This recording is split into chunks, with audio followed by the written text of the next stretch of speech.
고금소총과 야담. 흙을 덮어주고 보답을 받다. 어떤 선비가 산골짜기에서 길을 잃고 배회하다가 산 위에서 무덤 없는 오래된 해골 한 구를 발견하였습니다. 마음에 몫이 안 돼 보여서 흙으로 묻어준 뒤 때를 저다가 무덤에 입혀주다 그만 날이 저물고 말았습니다. 돌아가는 길도 잃고 해서 무덤 옆에서 잠을 자게 되었습니다. 꿈에 한 여인이 앞으로 다가와 절을 올리면서 말했습니다. 이곳은 마외성의 옛터로서 접은 성이 양이었고 당나라 황제의 비입니다. 제가 죽은 뒤 당나라 황제께서는 오매불망 잊지 못하여 임공연 출신의 도사 등을 시켜서 이리저리 찾아 헤매었지만 혼백 부르는 술법으로도 오히려 개장의 기회를 놓치고 말았습니다. 그런지라 첩의 몸은 깊은 산골짜기 속에서 오늘이 있기까지 오랜 세월을 거치는 동안 비바람에 이리저리 씻겨 해골이 땅 밖으로 드러나게 되었지요. 하지만 아무도 돌봐주는 사람이 없었답니다. 그러다 요행이 당신의 도움을 받아 다시 흙을 덮을 수 있게 되니 이 은혜를 어찌 갚아야 좋을지 모르겠습니다. 제가 한번 들러서 고마움을 표시하고자 하는데 부디 놀라지 마소서. 꿈에서 깨어난 뒤에도 그 아리따운 용모와 낭낭한 목소리가 아직도 눈에 아른거리고 귀에 쟁쟁한지라 백낙천이 장안가 중에서 고개를 돌려 한번 웃으면 온갖 교태가 생겨나서 육궁의 궁녀들이 분이나 연지로 화장한 모습은 빛을 잃게 되었다고 했던 구절이 정녕 거짓말이 아니었습니다. 선비가 집에 돌아온 날 밤 삼경 무렵이었습니다. 사방엔 정적이 감돌고 귀신의 긴 울음소리만이 멀리서 들려오고 있는데 호련히 삽상한 찬바람이 일더니 달빛에 흔들리는 누군가의 그림자가 있었습니다. 선비가 누구냐고 묻자 문 밖에서 대답 소리가 들려왔습니다. 양귀비입니다. 선비가 문을 열어주자 이내 들어와서 앉은 귀비는 눈물을 흘리며 이렇게 말했습니다. 예전엔 당나라 궁실에 쌓아놓은 금은보화들이 모두 제 물건이었습니다. 그러나 첩이 궁성을 빠져나올 적에 갖고 온 물건이 하나도 없어서 이제는 은혜를 갚으려 해도 갚을 길이 없네요. 첩은 본디 빼어난 미모로서 남을 섬기던 사람이오니 건지를 받드는 것으로 은혜의 대신 보답고자 하는데 받아주시겠습니까? 처음엔 선뜻 그러자고 응낙지 못하던 선비도 그 태도를 이리저리 뜯어보는 동안 그 황홀함에 푹 젖어서 그만 잠자리를 같이 하고 말았습니다. 귀비는 새벽을 알리는 닭소리가 나면 즉시 사라졌다가 이튿날에 또 다시 오고 이렇게 하기를 수십 일을 거듭한 다음 작별을 고하고 떠나갔습니다. 선비는 속으로 이상하게 생각하여 친구에게 그 얘기를 해주었습니다. 그 친구는 여색을 밝히는 호색한이었습니다. 그 말을 듣고 매우 부러운 생각이 든 그 친구는 그 길로 돈을 잔뜩 쌓아 짊어지고 일꾼들을 모아 이리저리 길에 널브러진 해골들을 찾아 나섰습니다. 그런 후 해골이 발견될 때마다 흙을 덮어주었습니다. 그리고는 혼자 가만히 이렇게 생각하였습니다. 우미인의 썩은 뼈를 만나 묻어준 뒤에 우미인도 양귀비도 내 친구에게 그랬던 것처럼 내게 찾아와서 살해를 해주었으면 좋겠다. 찬바람이 소슬하고 달빛이 어둑어둑한 어느 날 문 밖에서 시끄러운 병마 소리가 들려왔습니다. 그 사람이 뚫어진 문구멍을 통해 내다보니 어떤 대장 하나가 오추마를 타고 오는데 그 앞뒤로 28명의 말탄 병사들이 따르고 있었습니다. 대장이 큰 소리로 외쳤습니다. 주인은 썩 나오너라. 주인이 부들부들 떨면서 급히 말 머리맡에 엎드리자 대장이 이렇게 꾸짖었습니다. 너는 대체 무엇을 바라고 그 많은 돈을 들여가면서 흩어진 해골들을 묻어주었느냐? 소인의 친구 놈이 우연한 기회에 마을의 옛 언덕에서 오래된 해골 하나를 발견한 뒤 불쌍한 생각이 들어서 묻어주고 온 적이 있사옵니다. 그런 뒤 밤에 양구비의 홀령을 만나 수십 일 동안 달콤한 잠자리를 같이 하였다고 들었습니다. 소인은 나이도 젊고 게다가 여자를 좋아합니다. 그러나 요즘 세상의 부녀자는 하나도 눈에 차지 않는지라 망령되게 터무니없는 생각을 품게 된 것입니다. 돈을 몽땅 들여서 무덤 없는 해골들을 묻어준 것은 아리따운 미녀의 홀령을 만나려고 그랬던 것입니다. 대장이 성난 음성으로 말했습니다. 옛날 미녀가 어디 한둘이더냐? 내가 사모하는 계집이 대체 어떤 계집이냐? 내 이미 다 알고 있으니 바른 대로 데렸다. 우미인을 만나고 싶습니다. 나는 서초패왕이고 우미인은 곧 내가 사랑하던 여인이다. 내가 오강에서 죽기 전에 이 여인을 잊지 못해서 역발상과 맨 마지막 구절에다 썼던 것이 바로 그것이니 바로 저기 저 28명이 직접 보고 들은 그 증인들이다. 내 놈이 대체 어떤 놈이기에 감히 그따위 망령된 생각을 품는단 말이냐? 우미인은 본디 진나라 궁중시녀로 진시황 무덤에 묻혀 있다가 내가 무덤을 파고 구해내 애인을 삼은 여인으로 깨끗한 정조를 지켰던 여인이다. 어찌 음란한 양귀비 따위와 같으랴? 귀비는 당나라 황실의 군신과 부자가 음란한 행실들을 할 때 태어났었다. 당나라 황제가 미혼계에 빠져서 귀비의 미모와 천장아우 지자선습 따위의 말에 속아 넘어가 애송이 안녹산의 죄나 귀비의 오빠 양국충의 죄를 알지 못했느니라. 하지만 몸뚱이가 무덤으로 돌아가고 하늘에 오른 뒤에도 어찌 그 더러움을 알지 못했으랴? 이런 까닭에 황제 부자와 수양아들 양남 등이 모두 다시는 가까이 하지 않게 되었다.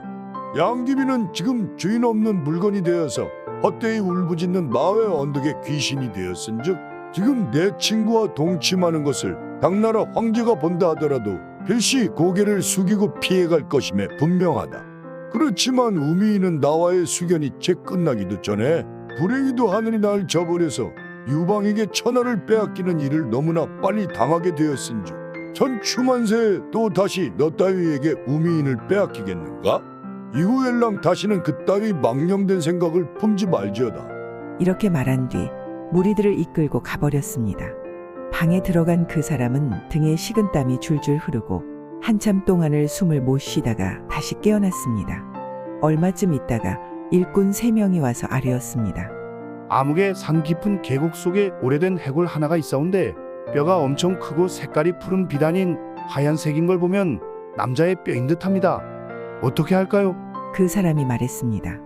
흙과 때를 몽땅 져다가 단단히 봉분을 만들어주도록 해라.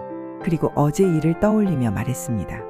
귀비는 대당 만승천자가 총애하는 비인데도 내 친구와 동침했거늘 우미인은 일개 우두머리의 희첩에 불과함에도 항우가 미리 손을 쓰려고 하다니 좀 수상한 냄새가 난다. 필시 우미인의 무덤이 이 근처에 있어서 이렇듯이 주위를 뱅뱅 맴돌며 벗어나고자 하는 것일 것이니 샅샅이 찾아보도록 하여라. 명령을 받은 일꾼들은 명령대로 깊은 계곡으로 가서 흙을 져다가 봉분을 쌓은 후에 이리저리 계곡을 찾아 헤맸습니다.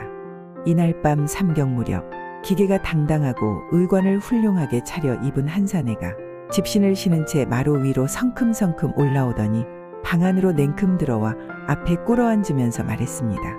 나는 대연의 기사마 여마동이요.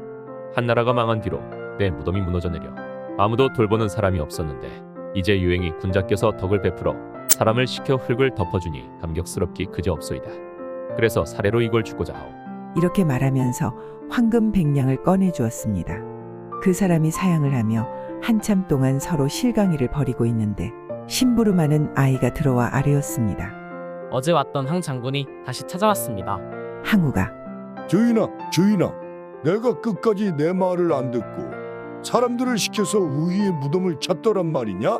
이렇게 소리를 치며 문을 박차고 들어오다가 여마동을 보더니 뒤로 물러서며 너는 유방이의 기사마 여가놈이로구나. 그 당시 진이 실권을 잃고 천하가 각축을 벌일 때 넌 할 것 없이 각자의 주인을 위하여 충성을 다했을 뿐인즉 내가 너를 특별히 꺼리고 미워할 이유도 없고 또 너 따위를 두려워할 나도 아니지만 그늘 오강에서 자살한 뒤로 내가 칼을 뽐내며 다가오던 이를 생각하노라면 뭐 그리 송연하여 똑바로 쳐다볼 수가 없구나. 라고 말하더니 사라져버리고 말았습니다. 이윽고 시골 달기 아침을 알리고 여마동도 돌아간 뒤 황금 몇 봉지만이 책상 위에 놓여져 있을 따름이었습니다. 판관부인 전라감사 모친의 회감날에 관아에 잔치를 베풀고 사람들을 초청하자 가까운 고을 수령의 부인들과 경양 각지의 친척집 부인들이 모두 모여들었습니다. 그런데 전주 판관부인이 늦게까지 오지를 않는 것이었습니다. 그래서 가명내하에서는 나이 어린 기생을 보내 빨리 오라는 정가를 보냈습니다. 기생이 판관의 관사에 가보니 인기척도 없고 방문도 잠겨 있었습니다. 기생이 창문 틈으로 들여다보았더니 판관 부부가 바야흐로 그 짓을 하고 있었습니다. 기생이 터져 나오는 웃음을 겨우겨우 참으며 나돌다가 그 집 계집종을 만나 정가를 통제해주고 돌아왔습니다. 가명으로 돌아온 기생은 땅에 엎드려 웃음을 터뜨렸습니다. 모여있던 부인들이 일제히 그 까닭을 묻자 기생이 이렇게 말했습니다. 판관 나으리 마마가 손으로 월자를 받친 채 두 눈이 캄캄해져서 인사불성이 되어가지고 판관의 배 아래 계시는 고로 전갈도 하지 못하고 돌아왔습니다. 여러 부인들이 모두 깔깔거리며 온통 법석을 떨기 시작했습니다. 원래 귀가 어두워 사람의 말을 잘 알아듣지 못하는 감사의 모친이 물었습니다. 대체 무슨 좋은 일이 있길래 웃고 난리냐? 이 늙은이도 좀 알잡구나. 여러 부인들이 입을 가리고 아뢰기를. 젊은 것들이 나이 어린 동기가 하는 짓을 보고 웃는 것이오니 어른 앞에서는 말씀드리기 어렵사옵니다. 라고 하면서 그 일에 대해서 자세히 말해주질 않았습니다. 감사의 모친이 버럭 화를 내면서 말했습니다. 너희들이 날 위해 잔치를 마련한다면서 내게 새 옷과 새 치마를 입혀놓고는 서로 손가락질이나 해대며 웃음거리를 삼으니 너희들은 필시 두툼한 속옷을 입은 나를 한낱 술독처럼 생각하고 있는 게 분명하다. 내가 너희들에게 조롱거리나 될 바엔 차라리 오늘 잔치를 하지 않는 게 좋았을 뻔했다. 여러 부인들이 황송함을 이기지 못해 가까이 다가가 아뢰었습니다. 전주부 판관 부인이 판관과 여차여차한 일이 있었다고 합니다. 마마가 귀가 어두워 무슨 말인지 잘 알아듣질 못해 재차 물었습니다. 뭐라고? 그 부인이 큰 소리로 2번, 3번 거듭거듭 말을 할 적에 판관 부인이 뜰 밖에 도착하여 가마에서 내리다가 문득 방 안에서 들려오는 판관처가 어쩌고 하는 커다란 목소리를 듣게 되었습니다. 판관 부인은 저도 모르게 얼굴이 벌겋게 달아올라 멈칫거리다가 가까스로 들어가서 노인 앞에 인사를 드렸습니다. 그러자 마마가 웃음을 머금은 채 위로하면서 말했습니다. 아까 이 늙은이가 들어보니 본부 마마가 좋은 일을 한바탕 벌였다고들 하던데 마마의 월자가 흐트러지질 않았으니 참으로 이상하구려. 예전에 감사의 부친이 생신 때만 되면 매번 그 일을 좋아해서 그런 욕을 당한 후엔 을의 월자가 흐트러지곤 했었지. 그 말을 들은 부인들이 모두 입을 가리고 웃음을 참았다고 합니다. 복받은 의로운 비. 어떤 선비가 철을 맞아들였습니다. 그 처가 시집올 때 딸려온 계집종은 나이가 대략 16살 정도로 용모가 단정하고 매우 총기가 있었습니다. 선비가 매번 잠자리를 함께하고자 하매 그런 선비의 생각이 계집종에 대한 그의 말씨와 낯빛으로 나타나게 되었습니다. 계집종은 홀로 생각하였습니다. 나와 아가씨는 신분상으로는 비록 하인과 주인의 관계이긴 하지만 젖먹이 시절부터 지금껏 서로 친하게 지내와서 자매지간이나 다름이 없다. 그런데 지금 와서 적이 된다면 하늘에 계신 저 하느님께서 절대로 용납하지 않으실 것이다. 여기 오래 있다간 갖은 위협과 협박을 벗어나지 못할 게 분명하고 그렇게 된다면 지금껏 의식을 함께하면서 서로 아껴왔던 옛정이 과연 어떻게 되겠는가. 차라리 화를 피해 도망가는 게 좋겠다. 이 얘기를 아가씨께 드리면 절대로 허락하지 않으시겠지.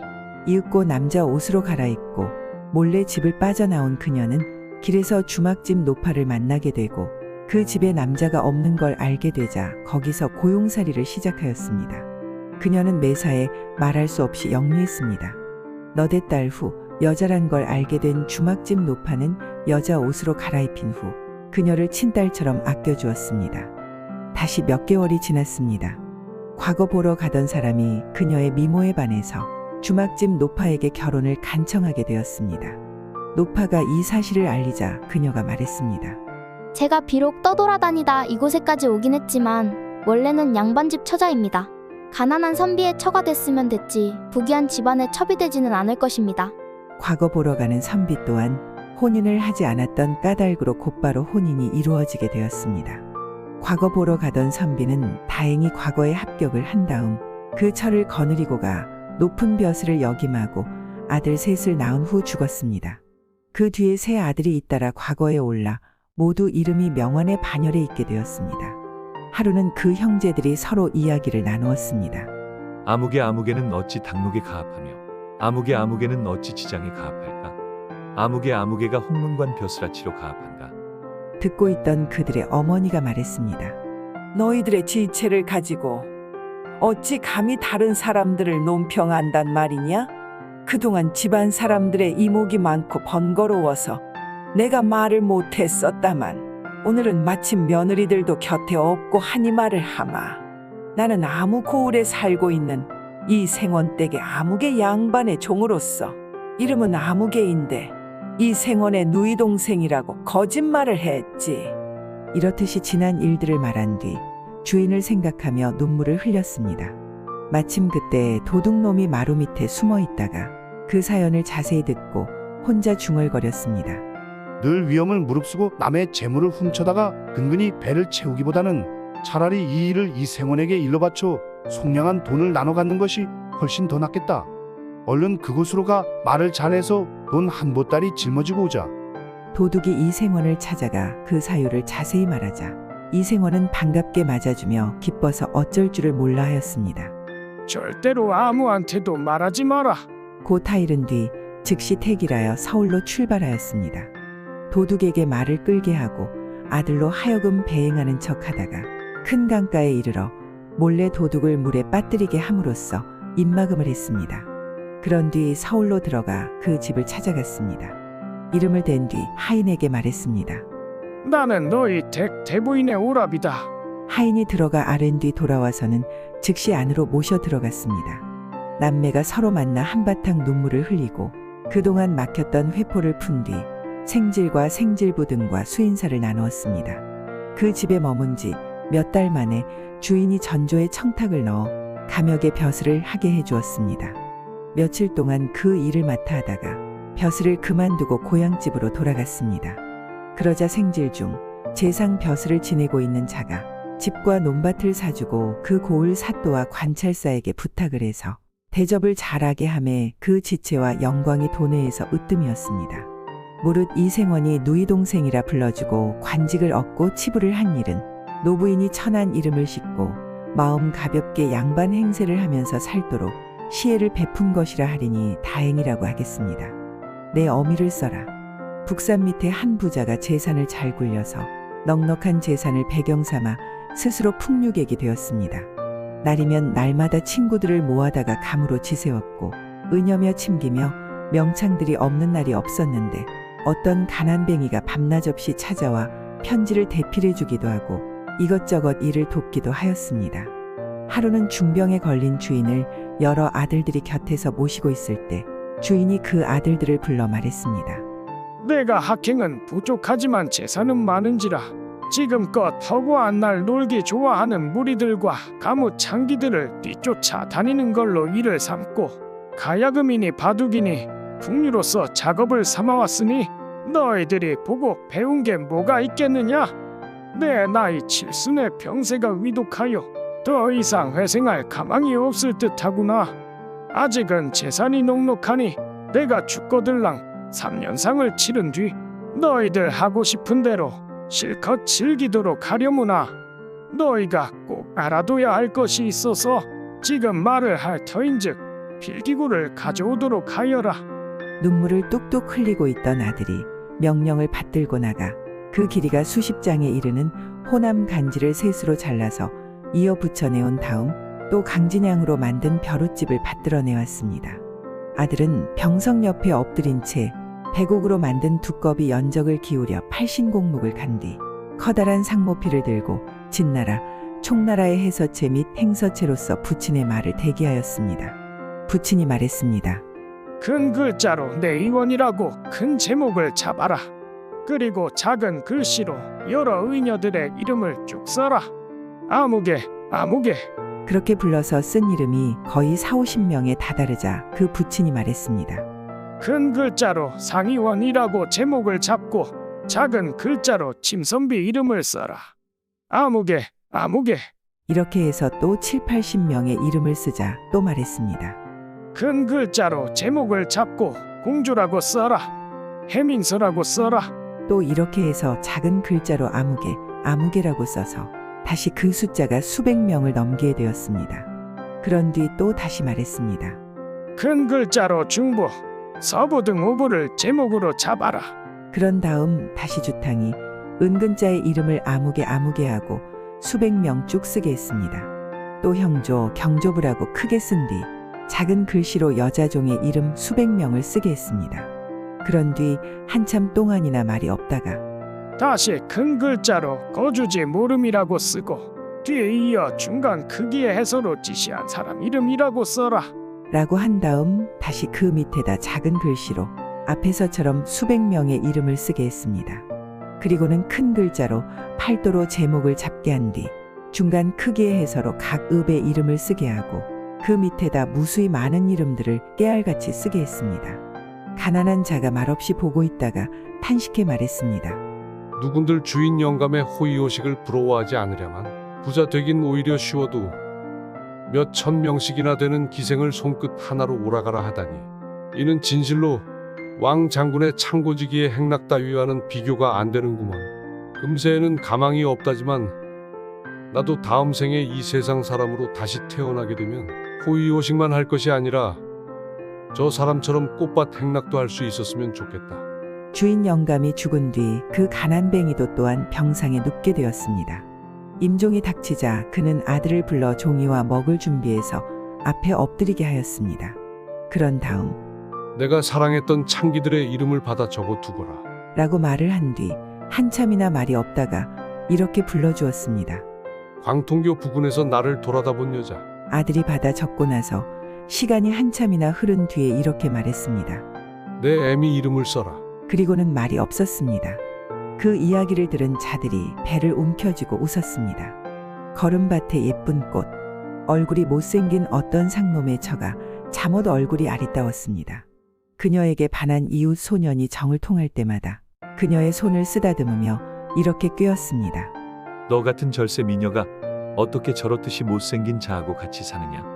너희 부부를 보고 있노라면 꼭 쇠똥 걸음 곁에다 예쁜 꽃을 심어놓은 것만 같아서 안타깝기 그지없구나. 여자가 크게 한숨을 내쉬며 말했습니다. 다 팔자 소관인 걸 어쩌겠어요? 그 후 소녀는 돈을 듬뿍 갖다 주며 또 다시 가머니설로 여자를 꾀었습니다. 나하고 같이 도망가 살지 않을래? 선뜻 승낙은 않지만 쌀쌀맞게 굴지 않는 걸 본 소녀는 내심 기뻐하며 자주 왕래하였습니다.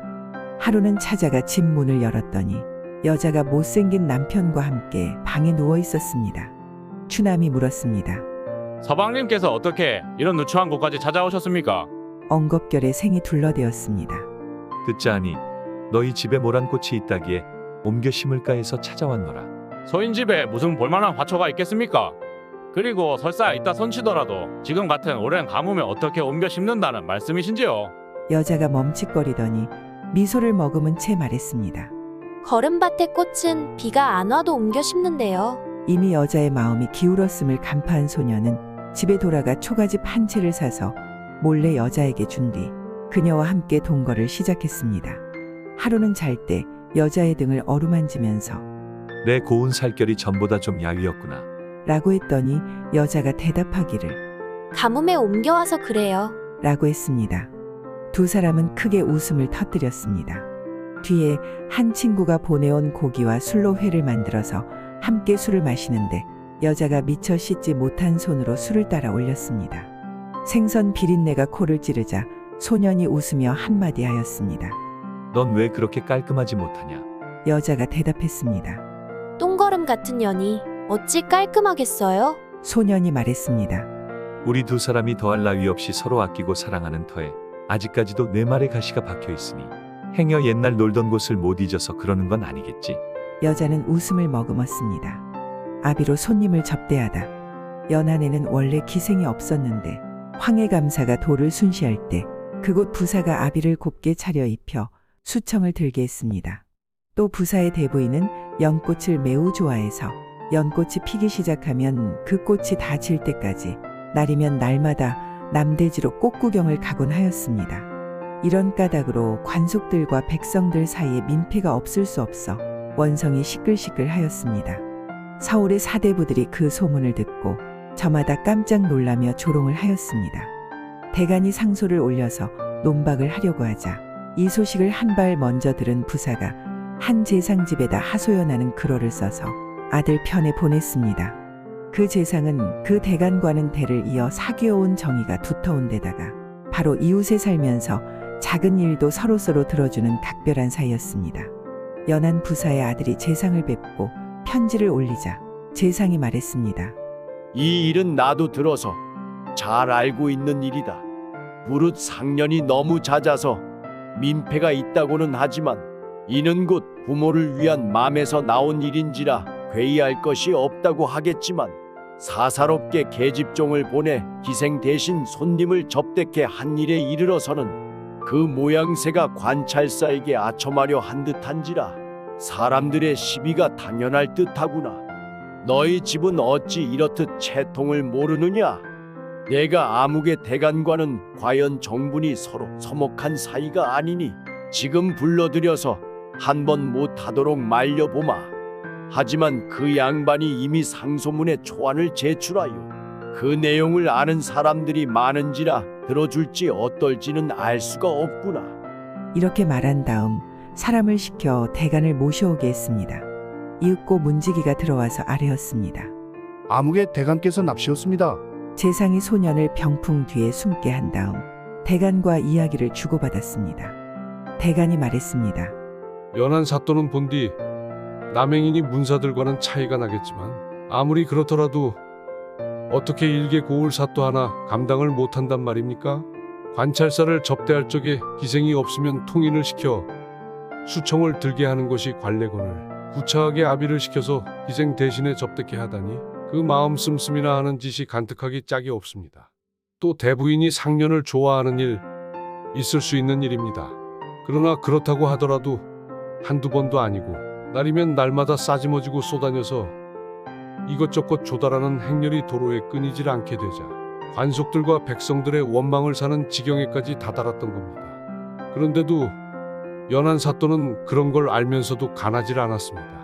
그러니 그들의 고통과 비통함을 알만합니다. 요즘의 수령들은 선치에는 힘을 쏟질 않고 관찰사 잘 모시는 걸로써 일을 삼고 있으니 참으로 한심하기 짝이 없습니다. 이런 사유로 제가 상소를 하려고 상소문 초안을 제출했던 것입니다. 재상이 말을 하였습니다. 연한 사또는 돌아가신 재상 시호 암흑의 공의 몇 세의 손으로 우리 집안과는 대를 이어 정분이 각별한 처지라네. 게다가 그분은 천성이 타고난 효자로 지금 나이 80된 노친이 계신데 부모님의 뜻을 받드는 일이라면 작은 일에는 크게 신경을 쓰지 않는 성격일세. 이번에 떳떳지 못한 방법으로 관찰사를 즐겁게 해서 연한 사도 자리에 연연해 했던 것도 따지고 보면 부모님을 잘 봉양코자 한 생각에서 나온 것일 따름이지. 또 자네 집안과는 딱히 해묵은 감정 같은 것도 없고 하니 그냥 눈 감아 주는 게 어떻겠나? 이럴 즈음에 술상이 들어왔습니다. 술은 소주고 안주는 말린 조개 등속이었는데 이것들 또한 연한 읍에서 보내온 물건들이었습니다. 두 사람은 술에 취해 이것저것 옛날 일들을 얘기하기도 하고 세상 돌아가는 일들에 관하여 서로 얘기를 주고받기도 하였습니다. 날이 저물녘에 대간이 자리에서 일어서려고 하자 재상이 소매를 붙들고 웃음 띤 얼굴로 말했습니다. 자네 어떻게 할 셈인가? 연한 사또가 어미로 손님 접대를 했다고 한다면야 망측한 일이겠지만 아비로 손님을 접대했다는데 욕할 게 뭐 있으며 그 대부인이 상놈을 좋아했다면야 놀라 자빠질 일이라고 하겠지만 상년을 좋아했다는데 무슨 상관이 있겠는가? 대간도 따라 웃으면서 대감께서 이렇게 누누이 말리시는데 소생이 어찌 감히 그만두지 않겠습니까? 라고 말하며 대답하고 돌아갔습니다. 소년이 병풍 뒤에서 나와 공손히 꿇어앉은 후 특별히 주선해 주시는 은혜를 입어 일이 무사히 끝나게 되니 얼마나 다행스러운지 모르겠습니다. 하지만 사람의 자식을 병풍 뒤에 놔두고 무슨 욕설을 그리 심하게 하시는지요? 라고 말하자 재상이 웃음을 터뜨렸습니다. 대개 아비의 음은 아버지를 말하는 아비의 음과 비슷하고 상년의 음은 천한 여자를 의미하는 상년의 음과 같은 까닭으로 그런 것이다. 그 이야기를 들은 자들이 배를 움켜쥐고 웃었습니다. 황룡 꿈을 꾸려고 지성으로 잠을 잔 형. 참판 이진왕은 젊었을 적에 반드시 과거에 합격하리라 마음먹었습니다. 용꿈을 꾸면 꼭 급제한다는 말을 듣고 반칸짜리 협실을 수리하고 청소했습니다. 그 안에 들어가 거처하면서 집안일에 일절 간섭하지 않고 손님도 만나지 않았습니다. 변소에 가는 일 외에는 하루 종일 밖에 나가지 않았으며 아침 저녁 밥도 작은 창문으로 드리고 내가도록 했습니다. 그러고는 밤낮 용만 생각했습니다. 용의 형체를 떠올리고 용의 머리와 뿔을 떠올리고 용의 비늘과 껍데기를 떠올리고 용의 발톱과 이빨을 떠올렸습니다. 용이 사는 곳, 용이 좋아하는 것, 용의 변화 등을 생각했습니다. 마음으로 상상하고 그려내기를 한순간도 쉬지 않았습니다. 사흘째 되던 날 처음으로 꿈을 꾸었습니다. 큰 황룡 한 마리를 붙잡아 오른쪽 팔뚝에 동여매는데 용이 워낙 몸체가 크고 힘이 센지라 온 힘을 다해 겨우 동여맬 수 있었습니다. 그러다 문득 깨어나 보니 꿈이었습니다. 힘을 많이 쏟아서인지 온몸이 땀범벅이 되었습니다. 이진왕은 글재주가 있는 사람으로 이 꿈을 얻고는 크게 기뻐했습니다. 그 뒤로 용자가 들어간 문구 중에서 과거 시험 제목이 될 것 같으면 경, 사, 잡기를 막론하고 다 모았습니다. 그러던 어느 날 나라에 경사가 있을 때 대궐 안에서 보던 과거가 열린다고 했습니다. 과거 시험 며칠 전 이진왕은 직접 종이와 가공품을 파는 가게로 가서 상인에게 상등품 종이를 앞에 쌓아놓게 했습니다. 오른손은 소매 안에 넣고 왼손으로 일일이 가리다가 그 중에서 가장 좋은 것을 골라 오른손으로 뽑아냈습니다.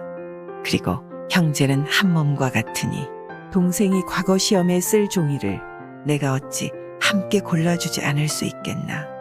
내가 급제하지 못한다 하더라도 동생이 급제한다면 내가 급제한 것과 무슨 차이가 있겠는가 하고 생각했습니다. 그래서 앞서 했던 방식에 따라 왼손으로 뒤지고 오른손으로 뽑아내 종이 2장을 갖고 돌아왔습니다. 마침내 동생과 함께 과거장에 입장했습니다. 잠시 뒤 성균관원이 임금이 지정한 과거의 글자를 받들고 나오니 의식에서 식순에 따라 구령을 외치는 일을 맡아보던 종육품 문관이 사배를 창했습니다. 과장을 가득 메운 사람들이 모두 대위를 올려다보았습니다. 두루마리를 펴서 걸었는데 초룡주장이라는 글자였습니다. 과장을 가득 메운 응시자들이 도무지 글자를 해석하지 못하고 왔다 갔다 하며 서로 탐문을 하느라 떠들썩했습니다. 이진왕만 홀로 그 출처를 알았습니다. 생각에 집중하고 편안하게 앉아 고부채로 일필이지에 답안을 완성했습니다. 형제가 차례로 답안을 바쳤습니다. 방이 나자 승정원 하인이 합격자를 호명했습니다. 상위 4사람 중 2-3사람의 이름이 불렸는데도 자기 이름이 나오지 않자 몹시 초조해졌습니다. 바로 뒤 동생의 이름이 먼저 불렸습니다. 자기는 비록 급제하지 못한다 하더라도 동생이 이미 급제했으니 한이 될 게 없다고 여겼습니다. 그런데 이윽고 자신도 호명되었습니다. 이번 과거의 합격자 6명에 형제가 나란히 들어가 높이 올라간 사람의 대열에 오르게 된 것입니다. 그래서 늙음하게 후배들에게 권하기를 치성을 들여 꼭 용꿈을 꾸라고 했다 합니다. 사간장을 잘 외워 임금을 감동시킨 교리 유한우는 젊었을 적에 호방에 무엇에도 얽매이지 않았습니다.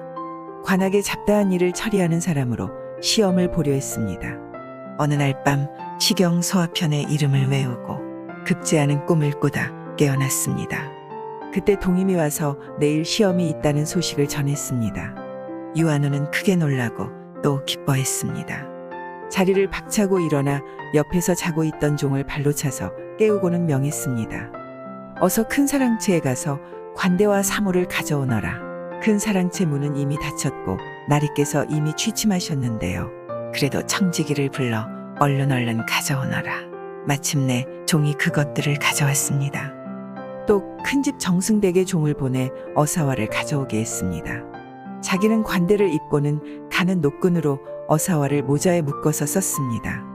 2사람에게 자기 겨드랑이를 껴붙들고 뜰을 왕래하게 하며 벼슬아치가 임금을 비롯한 윗사람 앞으로 나아갔다 물러나는 동작을 하게 했습니다. 그의 아버지가 깨어나 정신이 몽롱한 가운데 사람들 떠드는 소리를 들었습니다. 놀라서 청지기를 불러 물었습니다. 밤이 깊었는데 이게 무슨 소리냐? 서방님이 과거에 새로 급제한 사람 놀이를 하고 계십니다. 이놈이 또 괴상한 짓을 벌였구나. 아들을 불러 호되게 꾸짖었습니다. 이게 무슨 꼴이냐?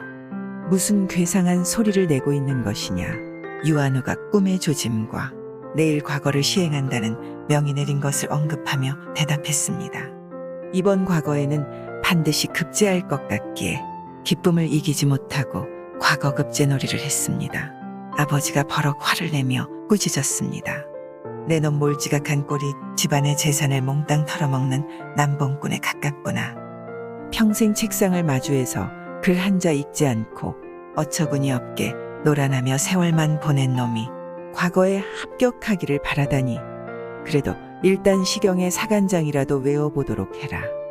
유한우가 사간장을 낭송했는데 마지막 장은 마저 외울 수가 없었습니다. 그러자 아버지가 다시 꾸짖었습니다. 이러고도 과거에 급제한다고 말하겠느냐? 사무관대나 빨리 벗어놓고 방으로 돌아가 잠이나 자거라. 내일 과거에는 절대 응시하지 말거라. 유한우는 예하고 물러났습니다. 다음날 새벽 유한우는 몰래 과거장으로 들어갔습니다. 그리고 꿈속 일을 친구 한두 명에게 이야기하니 모두 물었습니다. 자네는 정말 사간장을 다 읽고 들어왔는가?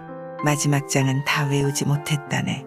그러면 지금이라도 책을 펴서 한번 읽어보지. 그러나 꿈이 영험하지 않으면 그만이고 영험하다면 사간장을 다 외우지 않는다 해도 반드시 저절로 깨달을 이치가 있을 것이네. 어찌 그걸 꼭 읽을 필요가 있겠는가? 여러 친구가 모두 힘써 권했지만 유한우는 끝내 듣지 않았습니다. 드디어 외워야 할 장이 나왔는데 과연 사간장 태인점지라는 구절이었습니다.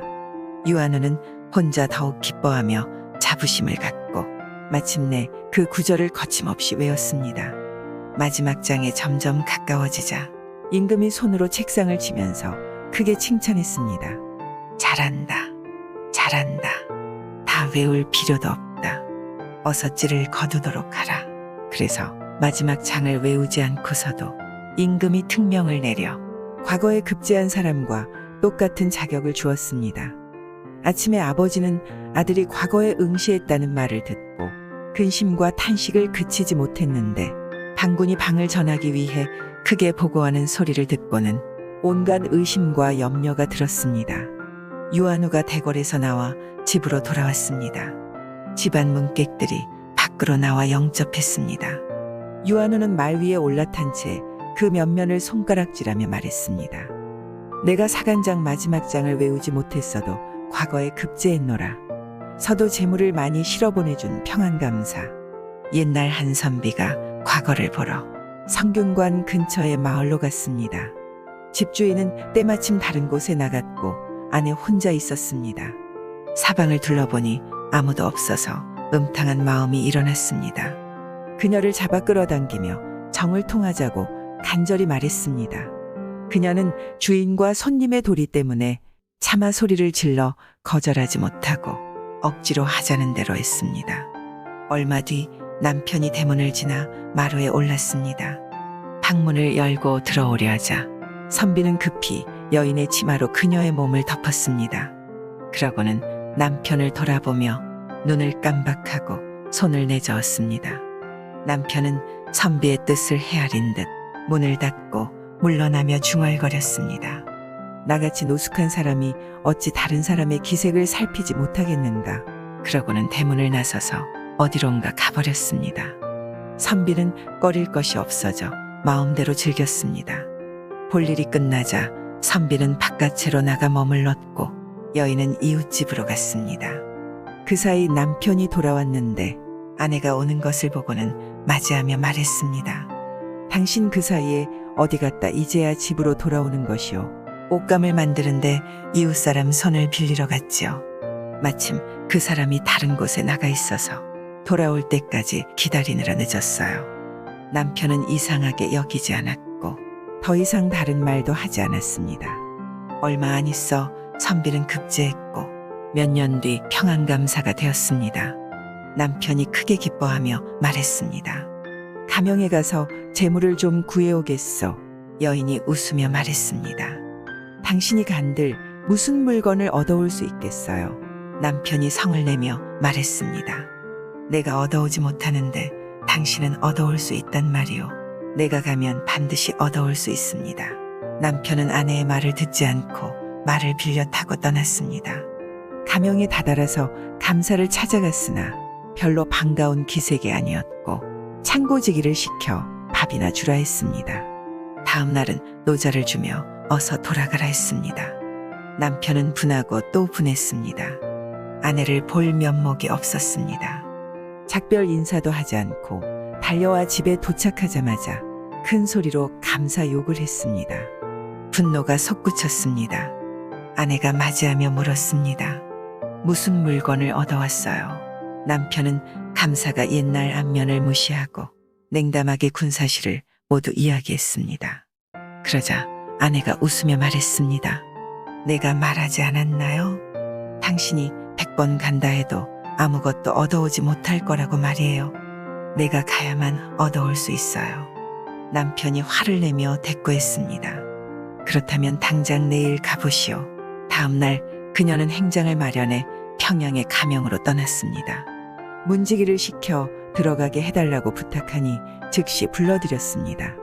그녀가 섬돌을 올라가 절을 하니 감사는 그녀를 보고 방으로 들어오게 했습니다. 멀리 오느라 수고했다고 위로하고 안채로 들여보내 정성껏 대접했습니다. 며칠을 머물고 여인이 떠나려 했습니다. 감사는 일정을 잊지 않고 안채에서 침실로 불러들여 옛날 인연을 이었습니다. 그러고는 행아지를 가져오게 해서 돈 수천 냥과 면, 명주, 무명, 민어, 조기, 참기름 등 항목을 손수 써내려갔습니다. 무릇 관서 지방에서 나는 물건 중에 빠진 것이 없었습니다. 가명 창고지기에게 명령해 말을 내어 물건들을 실어주게 했습니다. 짐을 실어놓은 말이 여러 마리였습니다. 앞짐을 실은 말이 먼저 반촌 앞길에 도착해서 평안감사 반촌 주인 댁이 어디 있는지 물으니 길 가던 사람이 알려주었습니다. 곧바로 그 문으로 들어가자 뒤따르던 짐들도 속속 도착했습니다. 마지막 말에는 여인이 타고 있었습니다. 풀어놓은 짐들이 마당에 가득한지라 허물어진 집을 가히 채울 만했습니다. 그걸 본 남편은 한편으로 크게 놀라고 다른 한편으로 크게 기뻐했습니다. 갖가지 물건을 차례대로 정돈해 적당한 곳에 들이고는 조용히 아내에게 물었습니다. 나는 아무런 물건도 얻어오지 못했는데 당신은 이렇게나 많은 물건을 얻어왔으니 그 까닭이 뭐여? 아내가 웃으며 말했습니다. 당신은 아무해 사또께서 과거를 보러 이곳에 와 안방에서 운우지락을 나누던 일을 기억하세요. 남편이 한참 생각하다가 갑자기 깨닫고는 외쳤습니다. 맞아, 맞아. 다만 그때 누워서 위를 쳐다보고 있던 사람이 누군지는 몰랐단 말이야. 그녀가 웃으며 말했습니다. 그때 그 사람이 바로 나였죠. 남편이 더욱 놀라며 혀를 차고 탄식했습니다. 그때 누워있던 사람이 당신이었다는 걸 알았다면 내가 어찌 눈 감아주기를 100번만 했겠소. 또 오늘 얻은 것이 이 정도에 그쳤겠소. 그들은 서로 바라보며 크게 웃었습니다. 손녀를 소실로 바친 할머니. 옛날에 한 재상이 있었는데 부부가 해로했습니다. 그 집에는 17, 18살쯤 되는 여종이 살았는데 용모가 밉지 않고 성품이 순박하며 착해 부인이 총애했습니다. 그러나 재상은 틈만 나면 여종을 범하려 했고 여종은 따를 수 없었습니다. 어느 날 여종이 울면서 부인에게 말했습니다. 쇳내는 죽고만 싶습니다. 대감이 자꾸 쇳내를 원하니 명을 따르지 않으면 결국 대감의 형장 아래에서 죽게 될 것이고 명을 따르면 자식처럼 길러주신 마님의 은혜를 입은 쇳내가 마님의 눈엣 가시가 될 것입니다. 죽는 것 말고는 다른 길이 없으니 강물에 몸을 던져 죽겠습니다.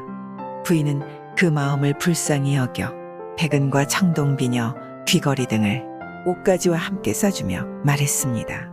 더 이상 여기에 머물지 말거라. 사람으로 태어나서 어찌 헛되이 죽으려 하느냐. 이 물건들을 가지고 내가 가고 싶은 곳으로 가거라. 이것들을 생활 미천으로 삼거라. 부인은 새벽 종이 울리기를 기다렸다가 몰래 문을 열어 보내주었습니다. 여종은 재상의 집안에서만 지냈기에 문밖길을 알 리 없었습니다. 보자기를 안고서 어디로 갈지 몰라 망설이다가 곧바로 대로를 따라 남문 밖으로 나가니 나루가 점점 가까워졌습니다. 막 동이 트려는데 말방울 소리가 뒤에서 들려왔습니다. 돌아보니 한 장부가 다가와 앞에 서서 물었습니다. 이리 이른 새벽에 처녀는 혼자 어딜 가시오? 슬프고 원통한 일이 있어 강에 빠져 죽으러 갑니다. 헛되이 죽기보다는 나와 함께 사는 것이 어떻소? 내 아직 장가를 들지 않았다오. 여종은 그냥 그러기로 했습니다. 장부는 여종을 말에 태우고 가던 길을 계속 갔습니다. 그로부터 몇 년이 지나니 재상 부부는 죽고 그 아들도 죽었습니다. 손자는 이미 장성했지만 집안이 몰락해 생계를 꾸려갈 방도가 없었습니다. 손자는 문득 선대의 노비들이 곳곳에 흩어져 살고 있다는 사실을 떠올렸습니다. 추노를 해오면 생계를 꾸려갈 자산을 얻을 수 있을 것 같았습니다. 마침내 혼자 길을 떠났습니다. 먼저 아무 곳으로 가서 여러 사람을 불러 모아놓고 호적을 내보이며 말했습니다. 당신들은 모두 내 선대의 노비들이오. 오늘 몸값을 받으러 왔으니 머릿수와 남녀의 수를 정확하게 계산해 바치도록 하시오. 노비들은 입으로는 그러겠다고 했지만 마음속으로는 불량한 생각을 품었습니다. 방 하나를 정해서 양반을 거처하게 하고는 저녁밥을 대접했습니다. 그리고 그날 밤에 모여서 양반을 죽이기로 작정했습니다. 양반은 그것도 모르고 곤히 잠들었습니다. 밤이 깊었는데 갑자기 창밖에서 수많은 사람의 목소리와 발소리가 들려왔습니다. 잠결에도 의심이 일어나 가만히 들어보았습니다. 누가 문을 열고 먼저 들어갈 것인가를 두고 서로 미루고 있었습니다. 그제야 실상을 깨달은 양반은 매우 놀라고 겁이 났습니다. 조용히 일어나 북쪽 벽을 차서 뚫고 뛰쳐나갔습니다. 노비들이 칼과 망치, 몽둥이 등을 들고 방 안에서나 부엌 뒤에서 나와 쫓아왔습니다.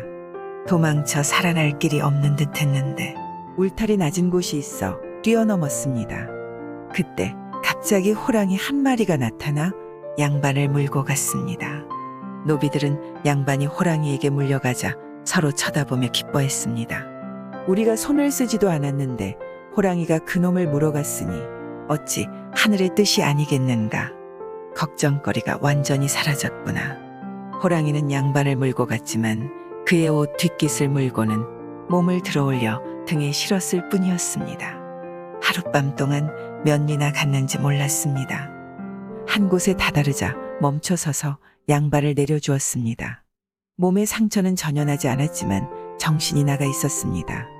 이윽고 정신이 들어 눈을 뜨고 주위를 돌아보니 큰 마을 여염집 문 앞 우물가였습니다. 호랑이는 양반 옆에 쭈그리고 앉았습니다.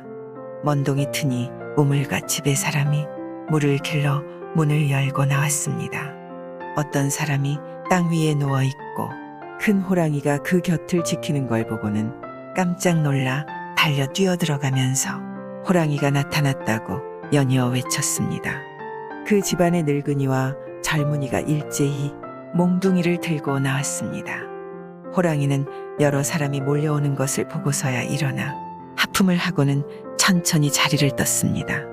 그 집 사람들이 누워있는 사람에게 물었습니다. 당신은 누구이시고 또 무슨 연고로 이곳까지 왔소? 호랑이는 왜 당신을 지키며 떠나지 않았소? 양반이 일의 전말을 이야기해 주니 사람들이 모두 감탄하고 기이하게 여겼습니다. 그 집 할미도 나왔는데 양반의 용모를 알아보고 안채로 들어오라 청했습니다. 어릴 때 성함이 아무개 아니신지요? 양반이 크게 놀라 대답했습니다. 그렇습니다만 할머니께서는 어떻게 제 아이 때의 이름을 아십니까? 할미가 자세히 말해 주었습니다. 제가 어릴 적에 낭군님 댁의 종으로 있으면서 마님으로부터 큰 은혜를 받았지요. 오늘까지 이렇게 살아있는 것이 마님의 은덕 아닌 것이 없습니다.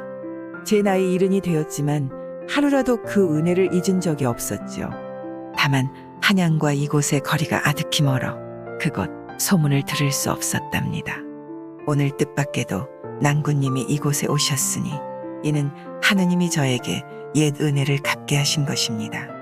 마침내 할미는 여러 아들과 손자를 불러 이분이 우리의 상전이시니 모두 예를 갖추어 자신을 보이라고 했습니다.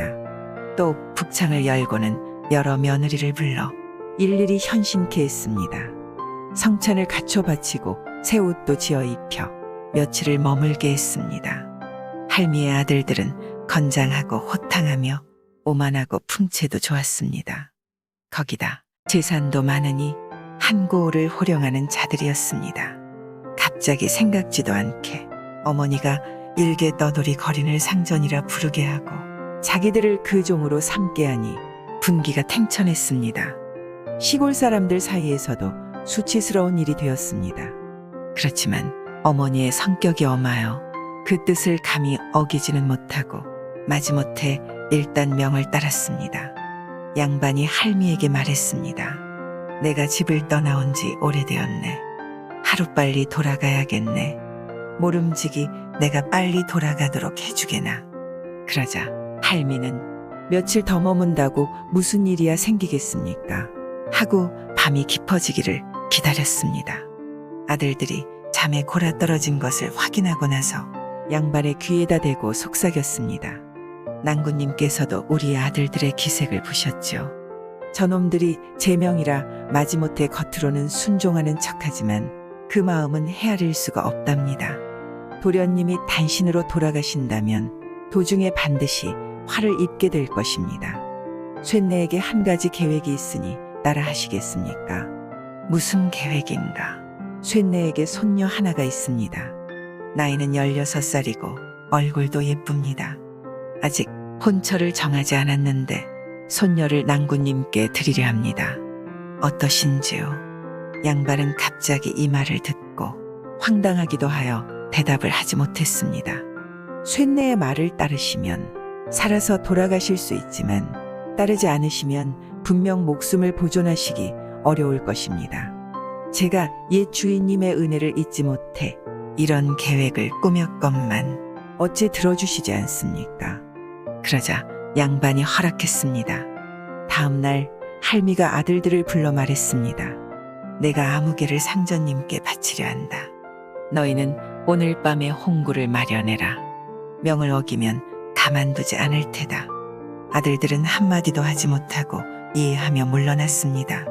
그날 저녁 방 한 칸을 수리해 신혼방으로 만들어 양반을 들여보냈습니다. 예쁘게 화장한 손녀도 들어가니 드디어 혼인이 이루어졌습니다. 다음 날 아침 일찍 할미는 들어가 문안 인사를 올리고 또 아들들을 불러서 말했습니다. 상전님은 내일 댁으로 돌아가시고 손녀도 당연히 따라간다. 안장 올린 말 한 필, 가마 끌 말 한 필, 짐 실을 말 여러 필을 어서 준비하고 가마도 빌려놓아라. 아무개와 아무개는 상전님을 모시고 상경했다가 상전님의 편지를 받아서 돌아와 무사히 도착하셨다는 걸 나에게 알려야 하느니라. 아들들은 명을 따라 분주의 모든 것을 다 마련했습니다.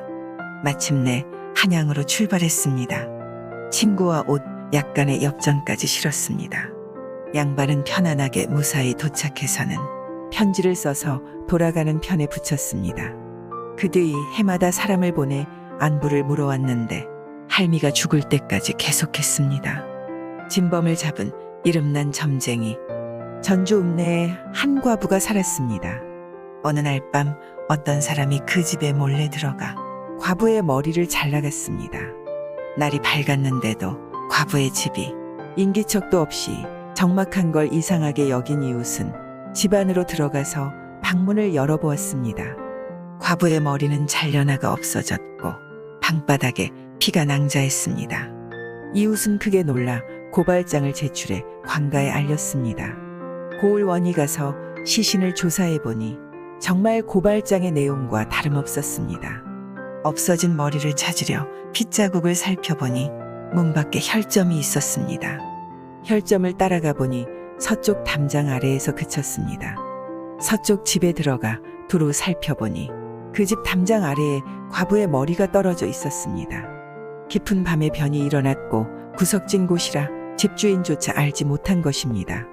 그러나 원은 집주인의 짓이라 판단하고 집주인을 결박하고 가혹하게 고문했습니다. 주인은 이치를 따지며 억울함을 호소했지만 원은 한마디도 들어주지 않았습니다.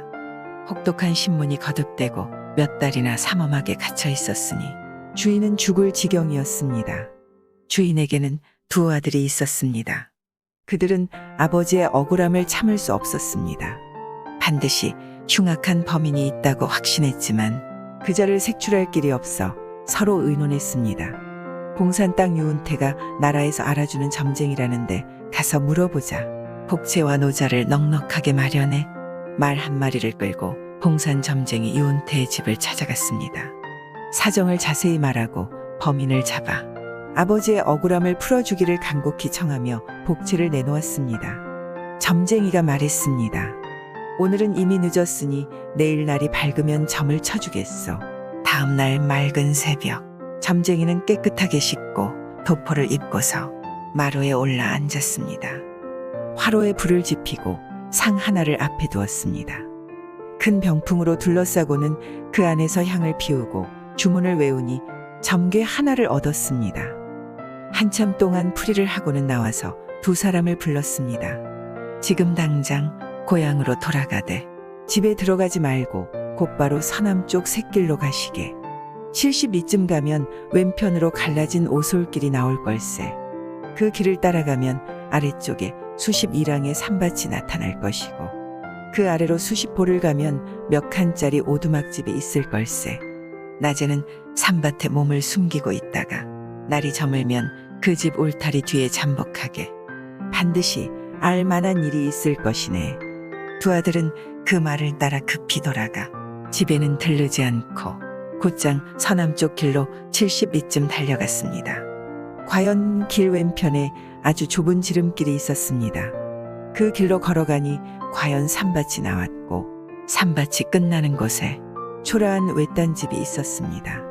두 아들은 좀 떨어진 산기슭에 말을 매두고 산밭 안에 숨었습니다. 날이 저물기를 기다렸다가 그 집 울타리 밖에 엎드려 울타리 틈 사이로 집안을 살폈습니다.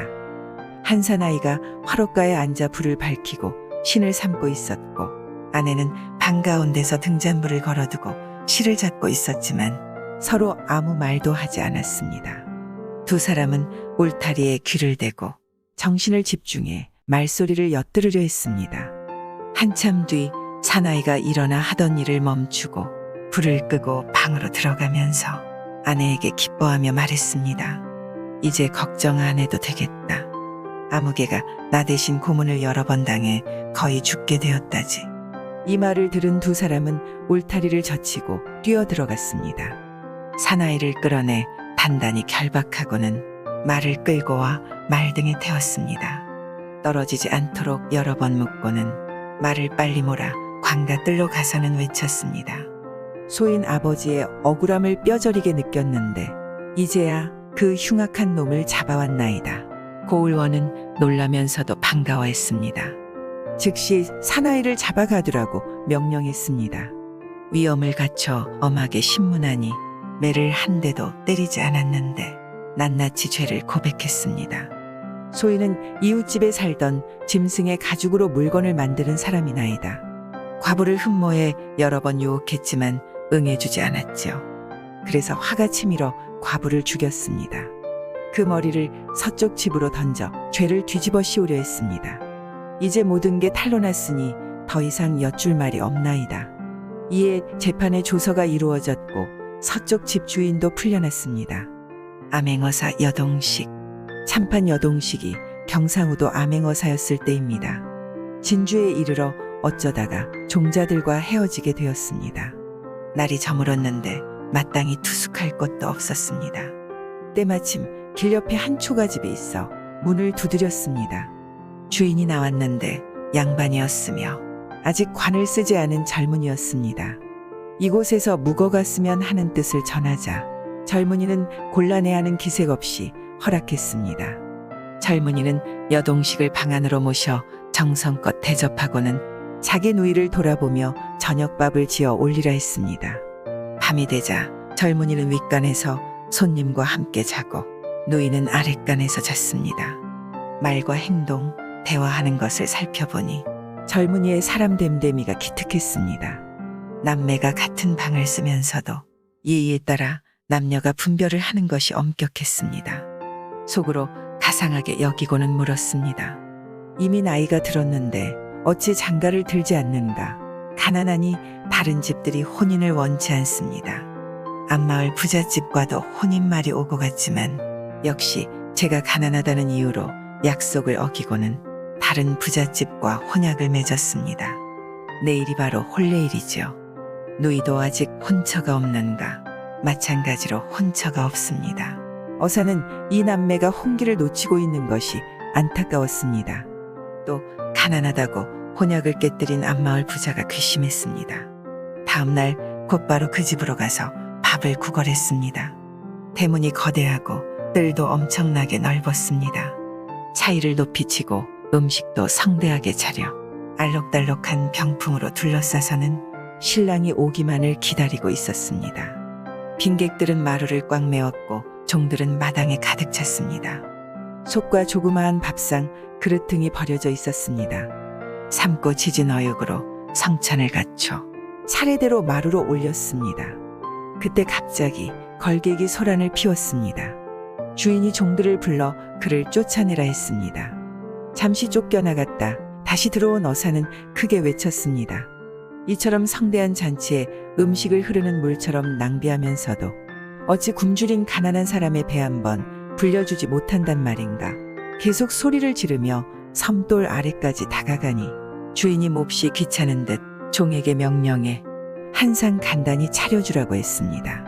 마시다 남은 잔에 찬술을 붓고 그릇 몇 개를 올려 소반을 차려주었습니다.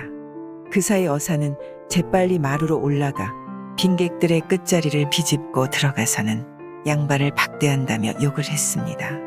주인은 버럭 화를 내며 다시 종들을 시켜 어사를 끌어내렸습니다. 그때 마침 어사가 있는 곳을 찾던 한 역졸이 문 앞에 이르렀습니다. 어사가 언뜻 보고는 눈을 깜박깜박했습니다. 역졸이 크게 소리쳤습니다. 암행어사 출도요. 그 소리가 나자마자 사람들이 모두 놀라 흩어지며 머리를 감싸쥐고 쥐새끼처럼 숨거나 문 밖으로 도망쳤습니다. 신랑이란 사람도 때마침 도착했다가 이 광경을 보고는 말을 돌려 급히 달아났습니다. 어사의 종자들이 차츰 모여들었습니다. 어사는 윗자리에 앉아 집주인을 잡아들여 뜰 아래 꿇어앉히고는 죄를 따졌습니다. 너는 한 고을의 겁으로 큰 잔치를 벌여놓고는 걸식하는 사람에게 한 상 차려주는 것이 내게 무슨 대단한 손해를 입힌다고 걸식자들을 쫓아냈느냐. 여러 차례 간곡히 구걸하니 그제야 다른 사람들이 먹다 남긴 음식으로 형편없이 박대했지. 또 마루에 올라가니 구박하며 끌어내기까지 하더구나. 이게 무슨 도리이며 인심이 어찌 이럴 수 있단 말이냐. 너는 건넌 마을 도령과 혼약을 해놓고도 그가 가난하다는 이유로 혼기에 임박해서 혼약을 저버리고 다른 사위를 맞이하려 했다. 어찌 이런 것이 영남의 도노한 풍속이란 말이냐. 오늘 이미 나를 잡았고 또 혼례 자리도 준비되었다. 어서 신랑의 의복과 흰말, 청사초롱을 마련하고 건넌 마을 도령을 맞이해 초례를 치르도록 하라. 거기다 가마 하나를 보내 도령의 누이도 태웠습니다. 집주인에게 화롯을 준비하게 하고 도망쳤던 신랑을 서둘러 불러와 또 그 집에서 초례를 올리게 했습니다. 어사는 두 혼례가 끝나는 것을 보고 자리를 떴습니다. 집주인이 욕먹는 것을 본 읍사람들은 다들 통쾌하게 여겼습니다. 또 도령 남매를 위해 어사가 선처를 잘해주었다고 칭찬했습니다. 구독과 좋아요, 알람 설정 부탁드리옵니다.